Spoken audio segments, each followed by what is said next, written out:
চীন, চাইনারা কৃত্রিম সূর্য আবিষ্কার করতে চেয়েছে। ওরা কৃত্রিম সূর্য বানাবে। দুবাইয়ে কৃত্রিম বৃষ্টি নাজিল করার চেষ্টা করছে, কৃত্রিম বৃষ্টি বানাবে। যখনই তারা এগুলো আল্লাহর বিরুদ্ধে গিয়ে এগুলো করতে চেয়েছে, দুবাইয়ে দেখেছেন কিছুদিন আগে বন্যা হয়েছে। যখনই তারা কৃত্রিম এগুলো করতে চেয়েছে, আল্লাহ তাআলা দিয়ে দিয়েছেন, না কত কত লাগবে তোর, দেখি পরে সহ্য করতে পারোস কি। তাই আপনার শরীর সুস্থ থাকতে হবে, তারপরে আবার প্রকৃতি আপনাকে সায় দিতে হবে। এই প্রকৃতি, বাংলাদেশের ঋতু যেটা আছে, বাংলাদেশ কয় ঋতুর দেশ জানেন না নাকি? 6 ঋতুর দেশ। পৃথিবীতে অন্যান্য দেশে 6 ঋতু নাই, বেশিরভাগ দেশে 6 ঋতু নাই। এই উপমহাদেশের এই সাইডটাতেই 6 ঋতু আছে। হিমালয় পর্বতের এই সাইডে যেই দেশগুলো আছে এইগুলোতে 6 ঋতু। তুলনামূলক শীত কম, অন্য অন্য ঋতুগুলো দেখা যায়। কিন্তু আপনি এছাড়া অন্য অন্য বাকি দেশগুলোতে খোঁজ নিলে দেখবেন ওদের এখানে স্নো হয়, বরফ। আপনি দরজা খুলবেন, বরফ ভেঙে তারপরে গাড়ির কাজ খুলতে হয়, দরজা খুলতে হয়। ঋতু দুইটা হয়, একটা হলো গরমকাল, গ্রীষ্মকাল, সামার যেটাকে বলে, আরেকটা হয় শীতকাল, উইন্টার যেটাকে বলে। তো আমরা যে আমল বা ইসলামটা যে জায়গা থেকে আসছে, মদিনা, মক্কা, মদিনা, রাসূল যেই জায়গায় ছিলেন ওখানেও ঋতু দুইটা। মক্কা মদিনায় ঋতু দুইটা, একটা হলো শীতকাল, একটা হলো গরমকাল। কথাগুলো এই জন্য বলতেছি যে এখন যে শীতকাল চলতেছে, শীতকালের একটা তাকাজা আছে মুমিন বান্দাবান্দির উপর। কিভাবে আছে? শীতকালে রাত এত লম্বা হয় আপনি ঘুমায়া শেষ করতে পারবেন না,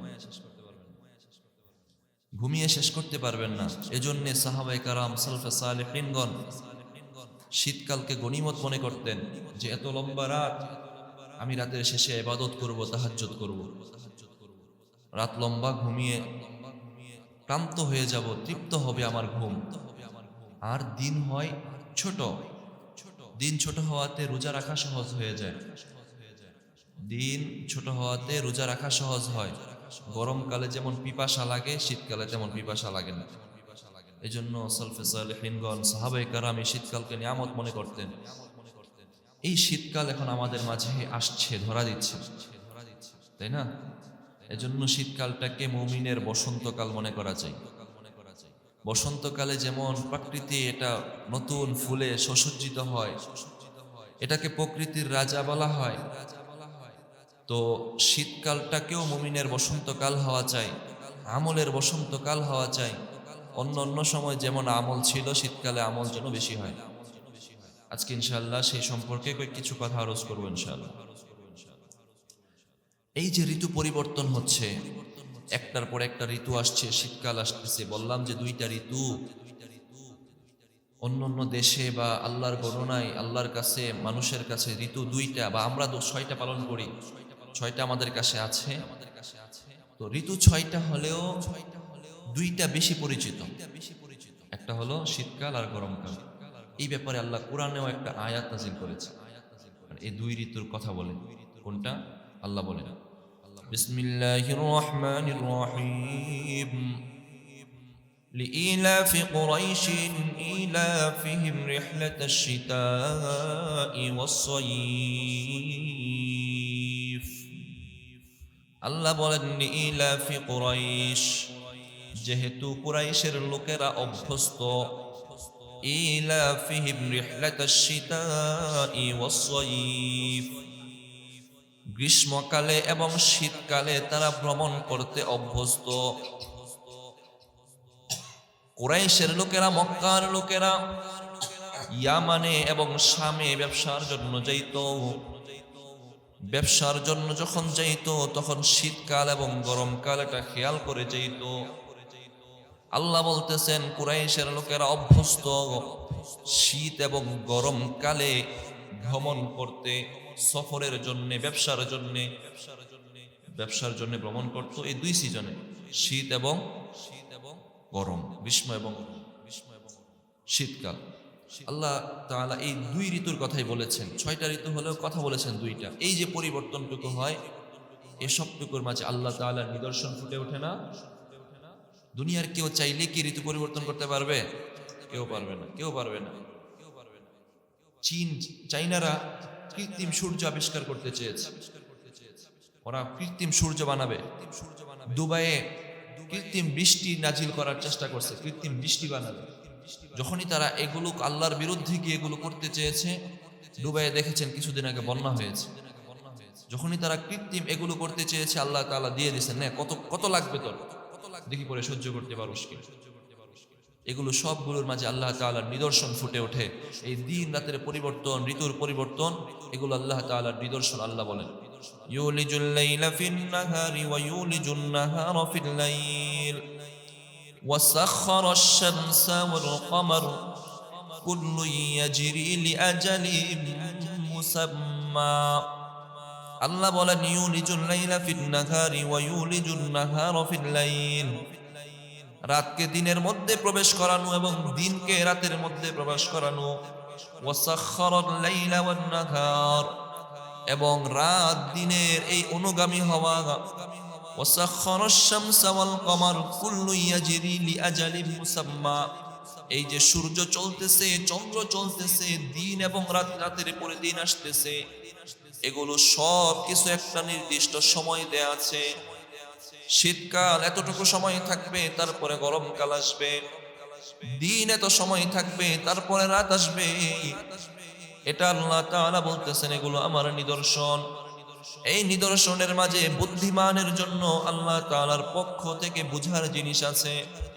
আল্লাহ তাআলা যে আসমান বানাইলেন, চন্দ্র বানাইলেন, সূর্য বানাইলেন, দিন বানাইলেন, রাত বানাইলেন, এগুলো একটাকে আরেকটার অনুগামী করে দিলেন। দিন এত সময় পর্যন্ত থাকবে, রাত এত সময় পর্যন্ত থাকবে। আল্লাহ বলতেছেন এই সবগুলোর মাঝে মুমিনের জন্য নিদর্শন আছে। মুমিন বান্দা বান্দি যদি এইগুলোর ব্যাপারে চিন্তা ভাবনা করে, তাহলে আমি রবের পরিচয় পেয়ে যাবে। মুমিন যদি এগুলো নিয়ে চিন্তা করে, তাহলে রবের পরিচয় পাবে, সে আর নাস্তিক থাকবে না। আল্লাহ সূরা আলে ইমরানের 190 নম্বর আয়াতে বলেন ইন্না ফি খালকিস সামাওয়াতি ওয়াল আরদি ওয়া ইখতিলাফিল লাইলি ওয়ান নাহারি লাআয়াতিন লিউলিল আলবাব। আল্লাহ বলেন ইন্না ফি খালকিস সামাওয়াতি ওয়াল আরদ, নিশ্চয় এই আসমান জমিন সৃষ্টি করার মাঝে, ওয়া ইখতিলাফিল লাইলি ওয়ান নাহার, রাত দিনের এই আবর্তনের মাঝে, লাআয়াতিন লিউলিল আলবাব, জ্ঞানীদের জন্য নিদর্শন আছে। জ্ঞানীদের জন্য নিদর্শন আছে। তো জ্ঞানী কারা? যারা মুমিন, তারাই জ্ঞানী। এই প্রথমে গেল এই যে রাত দিনের পরিবর্তন, ঋতুর পরিবর্তন, এগুলো আল্লাহ তাআলার নিদর্শন। আল্লাহকে আমরা যেন চিনি, আল্লাহ এগুলোর প্রমাণ বহন করছেন। 2 নাম্বার এবার আমরা জানবো, এই যে শীতকাল আসতেছে, কিছুদিন পরে দেখবেন আরো প্রচন্ড শীত, কনকনে শীত। শীতে শেষ রাতে উজু করা যায় না, পানি ব্যবহার করা যায় না, এত ঠান্ডা। গরমকালে এত গরম, এই লাস্ট সিজনে আমাদেরকে গরমকালে খুব প্রচন্ড তাপ দিয়েছে। আমরা তো বলেছি যে এত গরম ইতিহাসে সর্বশেষ কবে দেখেছি বলা যায় না। মানে গরমকালে এত গরম, শীতকালে এত শীত, এগুলো কেন হয়? এগুলো কেন হয় জানেন? আমরা তো শুধুমাত্র এতটুকু জানি যে জাহান্নাম এটা একটা আগুন, গরম, কিন্তু জাহান্নামের মধ্যে একটা শাস্তি আছে, ঠান্ডার শাস্তি। এটা জানেন না? জাহান্নাম শুধু আগুন গরম এতটুকু না, আগুনের শাস্তি এতটুকুই না। জাহান্নামের মধ্যে জাহান্নামের একটা শাস্তি এটাও আছে, জামহারির। জামহারির একটা শাস্তি আছে, জামহারির নামক একটা জাহান্নাম আছে, যে জাহান্নামের শাস্তিটাই হলো শুধু ঠান্ডা, শুধু ঠান্ডা। কেমন ঠান্ডা? দুনিয়ার ঠান্ডায় তো ফ্রিজে কোনো জিনিস দিলে এটা কি গলে যায় না জমে যায়? ফ্রিজ চিনেন না নাকি? হ্যাঁ, জমে যায়। আর জাহান্নামের আগুন, জাহান্নামের ঠান্ডাটা এমন, জাহান্নামের ঠান্ডার মধ্যে যখন কাফের বেঈমান মুশরিককে দেয়া হবে, জাহান্নামের ঠান্ডার কারণে এটা এমন তীব্র ঠান্ডা যে এটা তো বরফ জমবে না, বরং আরো গলিয়ে দেবে, একদম গলিয়ে শেষ করে দেবে। জাহান্নাম যে 2 প্রকার আছে, এই দুনিয়ায় যে আমরা ঠান্ডা গরম দুইটাই দেখতেছি, চলেন আমরা হাদিস থেকে একটু প্রমাণ দেখে নিই। বুখারীর 3260 নম্বর হাদিসের বর্ণনা আবু হুরায়রা রাদিয়াল্লাহু তাআলা আনহু বর্ণনা করেন عن أبي هريرة رضي الله تعالى عنه قال قال رسول الله صلى الله عليه وآله وسلم اشتكت النار إلى ربها فقالت ربي أكل بعضي بعضا فأذن له بنفسين نفس بالشتاء ونفس في الصيف আল্লাহর নবীর সাহাবী হযরত আবু হুরায়রা রাদিয়াল্লাহু তাআলা আনহুর বর্ণনা তিনি বলেন আল্লাহর হাবিব জনাবে মুহাম্মদুর রাসূলুল্লাহ সাল্লাল্লাহু আলাইহি ওয়াসাল্লাম ফরমান ইশতাকাতিন নারু ইলা রাব্বিহা জাহান্নাম আল্লাহর কাছে অভিযোগ করলো আল্লাহ আকালা বাজি বাজা আমার এক অংশ আরেক অংশ জাহান্নাম আল্লাহর কাছে অভিযোগ করলো আল্লাহ আমাকে আপনি বানাইলেন আমার কি অভিযোগ আমার কি অপরাধ আমার মধ্যে শাস্তিটা দিলেন শাস্তিটা বানাইতেছেন এই শাস্তিটা গ্রহণ তো আমি করতে পারতেছি না এই শাস্তির কারণে আমার এক অংশকে আরেক অংশ খেয়ে ফেলতেছে আল্লাহ তাআলা জাহান্নামকে বললেন বিনাফাসাইন আজিনা লাহু বিনাফাসাইন আল্লাহ জাহান্নামকে দুইটা শ্বাস ফেলানোর অনুমতি দিলেন দুইটা শ্বাস ফেলানোর অনুমতি দিলেন নাফাসিন ফিশশিতাই ওয়া নাফাসিন ফিস-সাইফ একটা শ্বাস জাহান্নাম গরমকালে ফেলে জাহান্নামের মধ্যে গরমের তীব্রতা বেশি হয়ে গিয়েছে আল্লাহ তাআলা একটা শ্বাস ফেলানোর অনুমতি দিলেন জাহান্নাম গরমকালে দুনিয়াতে একটা শ্বাস ফেলে জাহান্নামের শ্বাস ফেলার কারণে দুনিয়ার গরম বেড়ে যায় তীব্রতা বেড়ে যায় দুনিয়াতে যে এই গরম হয় জাহান্নামের শ্বাসের কারণে ওয়ানাফাসিন ফিশ-শিতা আল্লাহ তাআলা আরেকটা শ্বাস জাহান্নামকে শীতকালে ফেলানোর অনুমতি দিলেন শীতকালেও একটা শ্বাস ফেলানোর অনুমতি দিলেন দুনিয়াতে যে এত তীব্র ঠান্ডা হয় ইউরোপ আমেরিকাতে বরফ স্নো জমে যায় এইগুলো জাহান্নামের শ্বাসের কারণে জাহান্নামের মধ্যে একটা জাহান্নাম আছে জামহারির আল্লাহ তাআলা সূরাতুল আনআমের 160 নম্বর আয়াতে জামহারিরের কথা বলেছেন এই যে জামহারির এমন একটা জাহান্নাম ওই জাহান্নামের মধ্যে আল্লাহ তাআলা কাফেরদেরকে ইউলকা ফিহিল কাফেরদেরকে আল্লাহ ওই জাহান্নামের মাঝে নিক্ষেপ করবেন কাফের বেঈমানেরা ওই জাহান্নামে যখন প্রবেশ করবে জাহান্নামে যখন তাদেরকে নিক্ষেপ করা হবে তখন জাহান্নামীদেরকে ওই কাফেরদেরকে জাহান্নামের তীব্র ঠান্ডা একদম গলিয়ে নিঃশেষ করে দেবে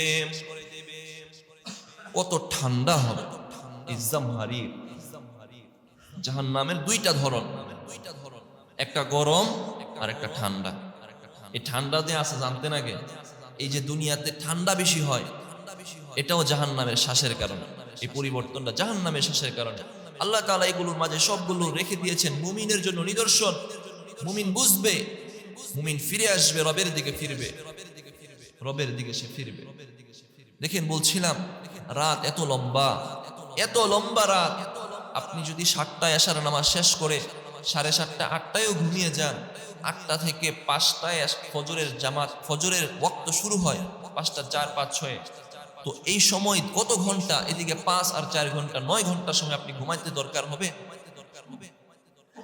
না চাইলেও তো জেগে যাবে মুমিন অনেক বান্দা নামাজ পড়তে আসি আলহামদুলিল্লাহ ফজরের নামাজটা পড়ি আমি তো আসলাম ফজরে কিন্তু আমার স্ত্রীকে জাগিয়ে দিলাম না ঘুমিয়ে রইল সে আমি তো আসলাম ফজরে আমার সন্তানকে আমি জাগাইলাম না সে সন্তানের মায়া করে যে তার ঘুমটা ভেঙে যাবে এত আদরের সন্তান ঠান্ডা পানি দিয়ে ওযু করবে আমি তাকে জাগাইলাম না ও আমার ভাই জাহান্নামের আগুন থেকে কি আপনি তাকে বাঁচাতে পারবেন আপনার তো তার প্রতি মহব্বতটা এমন দরকার ছিল যে তাকে আমি ননির পুতুল করে গড়ে তুলব না একটু কষ্ট হোক সেটা জান্নাতের দিকে তার জন্য কষ্টটা হোক জাহান্নামে কিভাবে নিব তাকে আপনি কি চাইবেন আপনার সন্তানকে জাহান্নামে রেখে আপনি জান্নাতে চলে যাবেন কখনোই চাইবেন না যদি অথচ এটাই চাওয়া হয় যে সন্তানের কষ্ট হবে থাকুক এই কষ্টটা কেমন কষ্ট হবে আমরা শুনেছি না গল্প যে সতীনের ছেলেকে লালন পালন করতেছে, নিজের ছেলেকেও লালন পালন করে।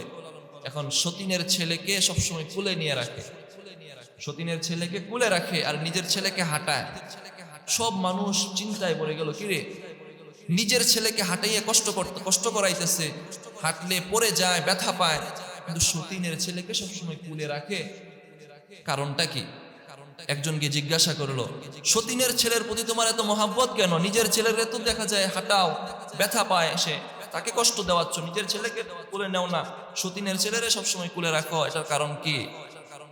বলে, আমার সন্তান আর সতীনের সন্তান একসাথেই বড় হবে।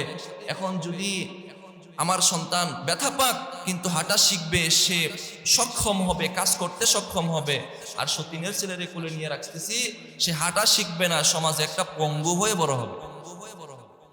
মহাব্বতটা কি প্রকৃত মহাব্বত নাকি দুই নাম্বারই নকল? নকল। এখন আপনি যদি মনে করেন সন্তান ঘুমিয়ে থাকুক, তার প্রতি মায়া থাকুক, মায়া আছে, সন্তান ঘুমাইয়েই থাকুক, ঠিক আছে, ঘুমাইয়ে থাকে, এত কষ্ট করে কেন উঠবে? তো মহাব্বতটা প্রকৃত মহাব্বত হবে না, নকলি মহাব্বত হবে। আপনি যখন উঠে আসতেছেন, আপনার তাকাজা হবে, আপনার উপর আবশ্যক হবে, আপনি আপনার সন্তানটাকে জাগায় উঠান, ডাক দেন। এই বয়সে উঠতে চাবে না, আপনি 10 বার ডাকলেও সে উঠবে না, আরো কঠিন ভাবে ডাকলেও সে উঠবে না। বুঝাবেন সন্তানকে, এত সময় দিয়ে কি করবা? সন্তান আজকে গাফলতির মধ্যে যাচ্ছে, মা বাবা উদাসীন। দেখেন, আমলের কথা এতটুকুই বলতেছিলাম, শীতকাল আমাদের আমলের সময়। সালফে সালেহিনরা শীতকালকে কিভাবে গ্রহণ করেছেন সেটা আমি বলবো। শুরুতে ভূমিকাটা এতটুকু জানি, শীতকালে রাত এত লম্বা হয়, আপনি তো উঠে নামাজের জন্য আসতেছেন, আপনার সন্তানটা আসে না। আপনি তো উঠে আসলেন, আপনার প্রতি আবশ্যক ছিল আপনার পার্শ্ববর্তী ফ্ল্যাটের লোকটা ঘুমিয়ে আছে, তাকে জাগিয়ে দেয়া। একটা বিল্ডিং এ 10 জন পুরুষ থাকে, 2 জন আসে আর 8 জন আসে না, এমন নাই? এমন আছে। এই জন্য দাওয়াত দিব, আল্লাহ যেন আমাদের সবাইকে 5 ওয়াক্ত নামাজ সহ সবগুলো আমল যথাযথ করার তৌফিক দান করেন। মুহতারাম হাজিরিন, বলতেছিলাম শীতকালটা মুমিনের জন্য বসন্তকাল, আমলের মৌসুম। কিভাবে মৌসুম সালফে সালেহিনগণ, সাহাবায়ে কেরামগণ এই শীতকালকে কিভাবে অভ্যর্থনা জানাইতেন? মাজমাউজ জাওয়াইদের 5217 নম্বর হাদিস, আবু সাঈদ খুদরি রাদিয়াল্লাহু তাআলা আনহু বর্ণনা করেন শীতকালটা মুমিনের জন্য কেমন। عن أبي سعيد الخدري رضي الله تعالى عنه قال قال رسول الله صلى الله عليه وآله وسلم الشتاء ربيع المؤمن طال ليله فقامه ونقص نهره فصامه। আল্লাহর নবীর সাহাবী হযরত আবু সাঈদ খুদরি রাদিয়াল্লাহু তাআলা আনহুর বর্ণনা, তিনি বলেন, আল্লাহর হাবিব জনাবে মুহাম্মদুর রাসূলুল্লাহ সাল্লাল্লাহু আলাইহি ওয়াসাল্লাম ফরমান, আশ-শিতাউ রাবিউল মুমিন, শীতকালটা মুমিন বান্দাবান্দির জন্য আমলের বসন্তকাল। শীতকালটা মুমিন বান্দাবান্দির জন্য আমলের কি কাল? বসন্তকাল। বসন্তকাল চিনেননি আপনারা? বসন্তকালটা প্রকৃতিতেও ফুলে ফলে খুব সুন্দর সেজে ওঠে। বসন্তকালটা শরীরের জন্য ভালো একটা আবহাওয়া, বেশি শীত না, বেশি গরম না, নাতিশীতোষ্ণ একটা আবহাওয়া থাকে। বসন্তকালটাকে আমরা সবাই পছন্দ করি। উদাহরণ দিতে গেলে আমরা দুনিয়াতেও বসন্তকালের উদাহরণ দিয়ে থাকি, বসন্তকালের উদাহরণ দিয়ে থাকি। এজন্য রাসূল হাদিসের মধ্যে বলতেছেন, মুমিন বান্দা বান্দির আমলের জন্য আমলের বসন্তকাল হলো কোনটা? শীতা মানে শীতকাল। কোন কাল? শীতকাল হলো আমলের বসন্তকাল।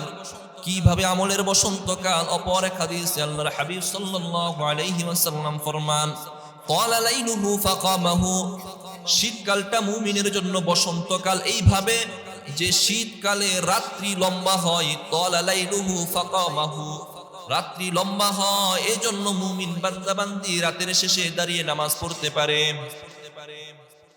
ওয়া নাকাসা নাহারুহু ফাসামাহু, শীতকালটা মুমিন বান্দা বান্দির জন্য বসন্তকাল এইভাবে শীতকালে দিন ছোট হয়ে যায়। দিন ছোট হয়ে যাওয়াতে মুমিন বান্দা বান্দি রোজা রাখতে পারে। এইভাবে শীতকালটা বসন্তকাল, আমলের বসন্তকাল। আমল যেটার মধ্যে বেশি করতে পারবেন ওটাই তো বসন্তকাল হবে। শীতকালে রাতেও ঘুমিয়ে তাহাজ্জুদের নামাজ, নফল নামাজ বেশি পড়া যাবে।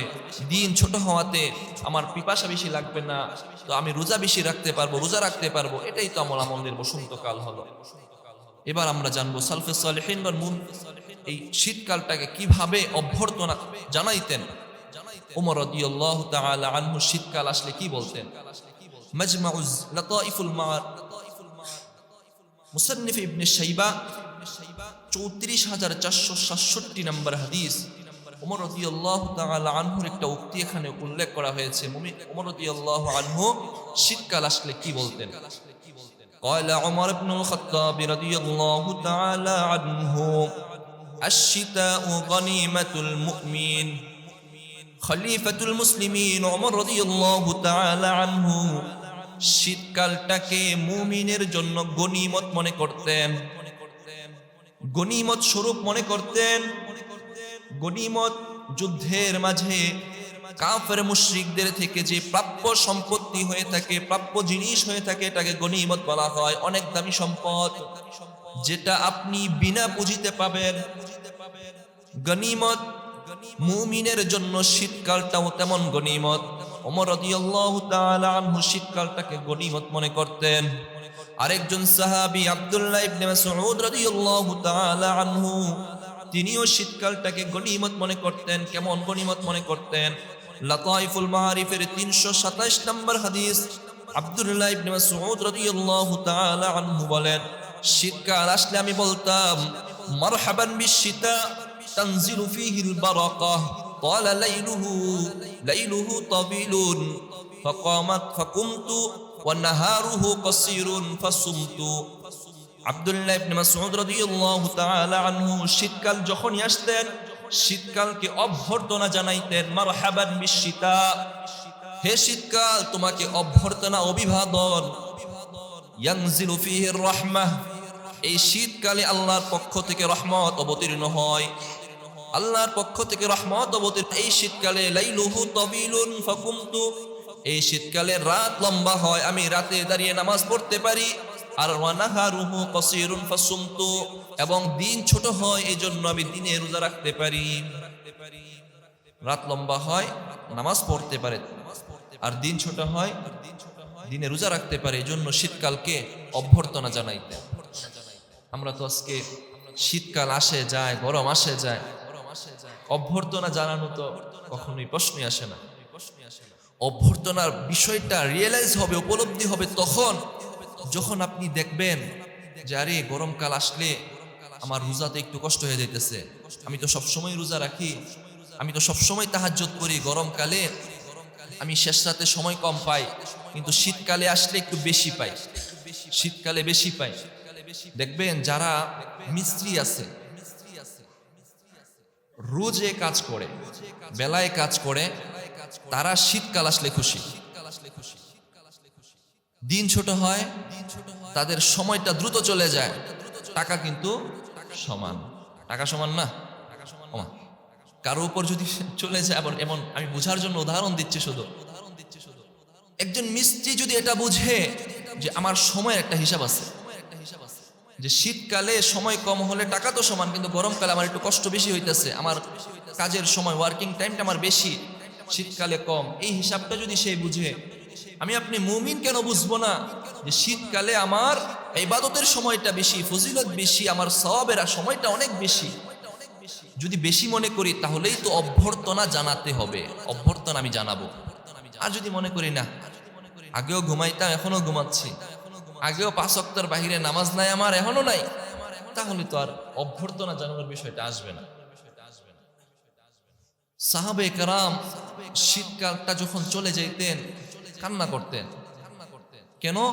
এই যে শীত চলে যাইতেছে, আমার তো তাহাজ্জুদের পরিমাণ কমে যাবে, আমার রোজা হয়তো রাখতে একটু কষ্ট হবে, হয়তো রাখবেন তারা, কিন্তু কষ্ট হয়ে যাবে। তারা অভ্যর্থনা জানাইতেন, গনিমত মনে করতেন, বসন্তকাল মনে করতেন। আজকে আমরা সেটা করছি না। আমি কয়েকটা আমল শেষে সর্বশেষ বলে দিব, সময়ও শেষ হয়ে যাচ্ছে, পুরো কথা পরিপূর্ণভাবে বলা যাচ্ছে না, বাকি বুঝিয়ে দিলাম শীতকালটা মুমিনের জন্য আমলের কি কাল? বসন্তকাল। সবাই বলেন কি কাল? আর একবার যদি বলেন নিজের ভিতরে সেট হবে যে বসন্তকাল, বসন্তকাল ঋতুর বসন্তকাল, ঋতুর রাজা বলা হয়। আমলের বসন্তকাল আমলের রাজা হবে। তা আমার আমল গেমল গেল কোথায়? আমল যখন বলবো তখন আমি যেন আমলগুলো করতে পারি। সর্বশেষ আমি জানবো যে এই শীতকালে যেহেতু রাত লম্বা, কি আমলগুলো করতে পারি, দিন ছোট, কি আমলগুলো করতে পারি? এক নাম্বার, বেশি বেশি নফল রোজা রাখতে পারি। নফল রোজা, যেহেতু দিন ছোট না, নফল রোজা রাখবো। দিন ছোট, 5টা সময় যদি সাহারি শেষ করি, আবার 5টা 12-13তেই তো মাগরিব হয়ে যায়। ছোট্ট একটা দিন, একদম সবচেয়ে ছোট দিন থাকে শীতকালে, তো নফল রোজা রাখতে পারি।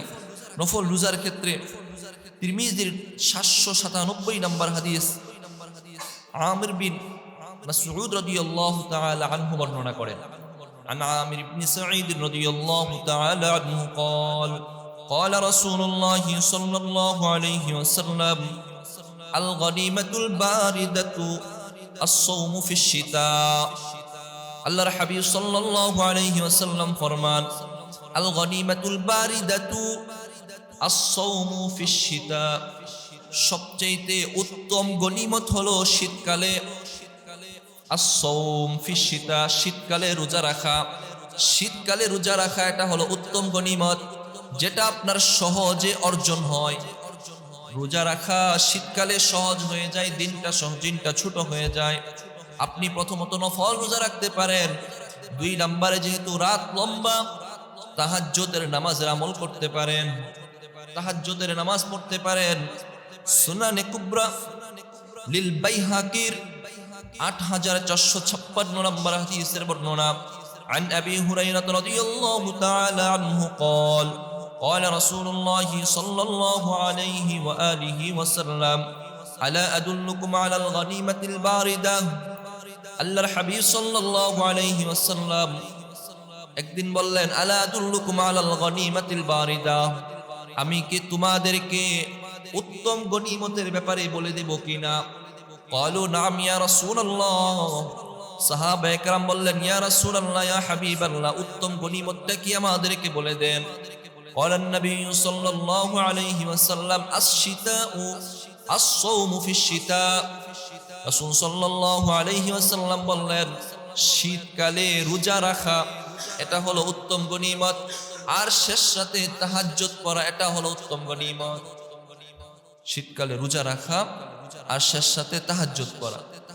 এই যে রোজা রাখি, রোজা আমরা কয়েকটা ধাপে রাখতে পারি, আমল করে নিতে পারি। শীত তো আর 1 দিন 2 দিন থাকে না, কমপক্ষে 2 মাস কম বেশি কিছু থাকে। এই 2 মাসে আমাদের কাছে কয়েকটা আমল আসতে পারে, রোজা আসতে পারে। 1 নাম্বার আসতে পারে প্রতি সপ্তাহে সোমবার এবং বৃহস্পতিবার, প্রতি সপ্তাহে সোমবার এবং বৃহস্পতিবারের রোজা। 2 নাম্বার আসতে পারে প্রতি মাসে আইয়ামে বীজের রোজা, 13, 14, 15। রাসূল সাল্লাল্লাহু আলাইহি ওয়াসাল্লাম জীবনের সব সময় এই সোমবার এবং বৃহস্পতিবার রোজা রাখতেন। সোমবার এবং বৃহস্পতিবার রোজা রাখতেন। রাসূল বলেন যে এই দিন সোমবার এবং বৃহস্পতিবার তুআলাজুল আমাল ইলা রাব্বিহি, মুমিন বান্দাবান্দির আমল আল্লাহর দরবারে পেশ করা হয়, আল্লাহর দরবারে পেশ করা হয়। আমি চাই আমার আমলটা আল্লাহর কাছে এমন সময় পেশ করা হোক যে সময় আমি রোজা অবস্থায়। আপনি চান না আপনার আমলটা আল্লাহর দরবারে এমন সময় পেশ করা হোক যে সময় আপনি রোজা অবস্থায় আছেন? এই জন্য সোমবার এবং বৃহস্পতিবার রোজা রাখবেন। রাসূল সব সময় রাখতেন এই সোম এবং বৃহস্পতিবারের রোজা। সাথে সাথে আইয়ামে বীজের রোজা, প্রতি মাসে 3 দিন, আরবি মাসের 3 দিন, 13 তারিখ, আরবি 13 তারিখ, আরবি 14, আরবি 15, 3 দিনের রোজা। আজকে জুমাদুল উখরার 3 তারিখ, 3 নাকি 4 তারিখ, 3 তারিখ আজকে, আরবি জুমাদুল উখরার 3 তারিখ। আর 10 দিন পরে আসতেছে, শীতকালের মধ্যেই পড়বে। আল্লাহ যেন আমাদেরকে সেই রোজাটা রাখার তৌফিক দান করেন। সময় স্বল্প, তাই শেষ করে দিচ্ছি, দলিল দেওয়া যাচ্ছে না। তারপরে নামাজ আমরা পড়ব, নফল নামাজ বেশি করে পড়ার চেষ্টা করব। একটু চিন্তা করে দেখেন, জীবনের এই পর্যন্ত এসে আপনার কত নামাজ ছুটে গেছে। একদিনে কি হিসাব করেছেন? আপনার বয়স যদি 40, 50, 60, 70 হয়ে থাকে, প্রতি বছর, প্রতি সপ্তাহে, প্রতি মাসে আপনার কত ওয়াক্ত নামাজ ছুটেছে একটু যদি হিসাব করেন, জীবনে আপনি কত সময় নামাজ পড়েনি নাই, বুঝেনি নাই, একটা সময় থেকে নামাজ ধরেছেন। এমনও হয় ধরার পরেও ছুটে গেছে। কত নামাজ ছুটে গেছে। এই নামাজগুলোকে একদিনও কাজা করার চেষ্টা করেছি। তওবার আলোচনা যখন করেছিলাম বলেছিলাম, তওবা করার জন্য, তওবা কবুল হওয়ার জন্য একটা শর্ত হলো, আপনি যদি আপনার পিছনের নামাজ ছুটে গিয়ে থাকে, এই নামাজের তওবা কবুল হওয়ার জন্য একটা শর্ত হলো, আপনি তওবা করার পর থেকে যেই নামাজগুলো ছুটে গিয়েছিল এই নামাজগুলো আদায় করতে থাকা। আপনি যদি মনে করেন তওবা তো করলাম, নামাজ তো মাফ হয়ে যাবে, চলবে না। That's not enough. আপনাকে নামাজ পড়তে হবে, সাথে সাথে আমল শুরু করে দিতে হবে, কাজাত কলা শুরু করে দিতে হবে। এখন আসেন, জীবনের 60 বছরে গিয়ে বুঝলেন আমাকে তওবা করতে হবে, জীবনের 10 বছরে নামাজ ছুটে গেছে, 10 বছরে কাজা করতেছেন, দ্বিতীয় বছরে গিয়ে আপনার ইন্তেকাল হয়ে গেল, তখন আপনার কি 8 বছরের তওবা কবুল হবে না? তখন আবার কবুল হয়ে যাবে। আল্লাহ আপনার চেষ্টাটা দেখবেন। আপনি যেহেতু শুরু করেছিলেন, তওবার পরে আমল কাজা শুরু করে দিয়েছিলেন, এজন্য আল্লাহ তাআলা আপনার তওবা কবুল করে পিছনের গুনাহগুলো মাফ করে দিবেন। এজন্য কাজা হয়ে গেলে এগুলো উঠানোর চেষ্টা করতে থাকি। এখন নামাজ নিয়ত করতে পারি যে কাজা নামাজ তো অনেক হয়ে গেছে, লম্বা কাজা নামাজ, ফেহরিস্ত লম্বা। নির্ধারিত করা যাবে যে জীবনে কোন দিন কোন নামাজটা ছুটেছে? নিয়ত করার একটা উত্তম সুন্দর পদ্ধতি বলে দিতেছি। সুন্দর পদ্ধতিটা হলো, আপনি নিয়ত এইভাবে করবেন যে আপনি মনে করেন আপনি জোহরের পরে একটা কাজা নামাজ পড়বেন, ধরেন একটা জোহরি পড়বেন বা একটা আসর পড়বেন, মাগরিব পড়বেন। তো আপনি এইভাবে নিয়ত করবেন, আমার জীবনের সর্বশেষ যেই ফজরের কাজাটা হয়েছে সেটা আমি আদায় করছি। অথবা নিয়ত করবেন, আমার জীবনের সর্বপ্রথম যেই ফজরের নামাজটা কাজা হয়েছিল ওটা আমি আদায় করছি। এইভাবে আদায় করতে থাকবেন। তাহলে আল্লাহ তাআলা তো, আল্লাহর কাছে তো হিসাব আছে, ফেরেশতারা হিসাব সব সংরক্ষণ করে রেখেছেন, ওখান থেকে কাটা হয়ে যাবে। নিয়ত করবেন, আল্লাহ সর্বশেষ আমার যে ফজরের কাজটা ছিল এখনো আদায় করা হয় নাই, সেটা আমি আদায় করছি। তাহলে পরবর্তীতে আবার যখন আরেকটা ফজর নিয়ত করবেন, সর্বশেষটা হয়ে গেছে, এর আগেরটা সর্বশেষ হবে। এইভাবে তো ইনশাআল্লাহ দিন লম্বা, নফল পড়ার দিন ছোট, রাত লম্বা, নফল পড়ার সময় জিয়াদা, অনেক বেশি। এজন্য নফল নামাজ পড়ব। নফল নামাজের মধ্যে সর্বোত্তম নামাজ হলো তাহাজ্জুদের নামাজ। জীবনে কোনো ব্যক্তি আল্লাহর ওলি হতে পারে নাই তাহাজ্জুদের নামাজ ছাড়া। কানু কলিলাম মিনাল লাইলি মা ইয়াহজাউন ওয়া বিল আসহারিহিম ইস্তাগফিরুন। আল্লাহ তাআলা মুমিন বান্দা বান্দি সাহাবায়ে কেরাম রাসূলের এই তাহাজ্জুদের বর্ণনা দিতে গিয়ে বলেন, কানু কলিলাম মিনাল লাইলি মা ইয়াহজাউন, যে মুমিন তাদের পিঠটা রাতের অনেক সময় বিছানা থেকে আলাদা থাকে, অনেক সময় আলাদা থাকে, অল্প সময় জমিনে বিছানার সাথে লাগে। পিঠ বিছানার সাথে অল্প সময় লাগে মানে তারা কম ঘুমায়। ওবিল আসহারিহিম ইস্তাগফিরুন, তারা ভোরে, প্রভাতে, ভোরে, শেষ রাতে তারা আল্লাহর কাছে ক্ষমা প্রার্থনা করতে থাকে। মুমিন আল্লাহর কাছে শেষ রাতে ক্ষমা প্রার্থনা করে।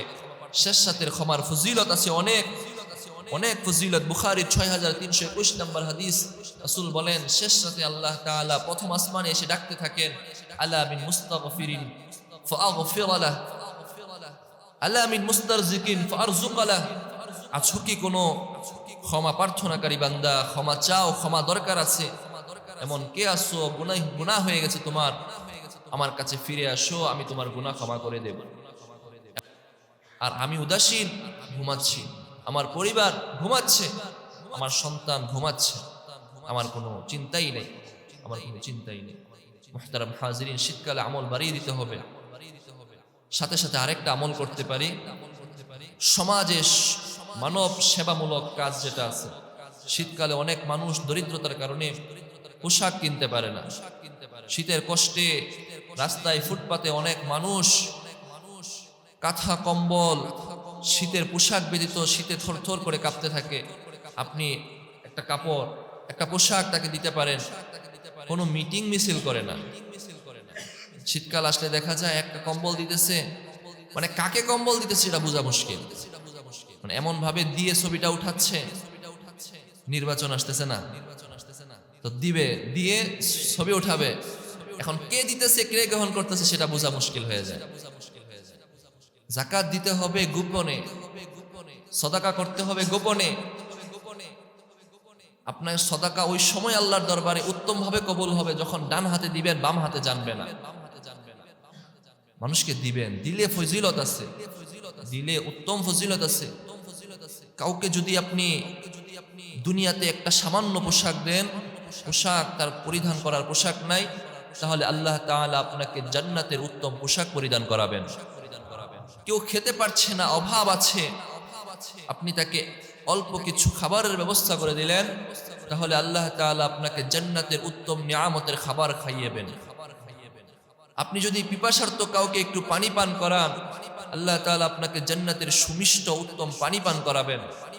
তো যারা শীতে কষ্ট করবে তাদেরকে আমরা বস্ত্র, তারপরে কাপড় কিনে দেওয়ার চেষ্টা করব, গোপনে, সেটা কেউ জানবে না, আমি করে দিয়ে আসবো। পারবো না ইনশাআল্লাহ? তিনটা আমল জানলাম। নফল রোজা বেশি রাখবো, বিশেষ করে সপ্তাহে সোমবার, বৃহস্পতিবার আর আইয়ামে বীজের 3 দিনে। 2 নাম্বার, নফল নামাজ বেশি পড়বো, কাজা নামাজগুলো উঠাবো, তাহাজ্জুদের নামাজ পড়বো। 3 নাম্বার, আমার সমাজে যে দরিদ্র মানুষগুলো আছে, আমার একটা কাপড় আছে আমি পরি না, ওই কাপড়টা তাকে দিব। তোর জন্য তো এটা অনেক দামি কাপড়, আমার জন্য সেটা হয়তো ব্যবহারের অযোগ্য হয়ে গিয়েছে, কিন্তু তার কাছে সেটা অনেক সোনার সোহাগা, অনেক দামি কাপড়, সেটা তাকে দেব। এইভাবে সমাজ সংস্কারমূলক কাজ করব। আল্লাহ যেন আমাদেরকে যে কথাগুলো বলা হলো এই কথাগুলোর উপর যথাযথ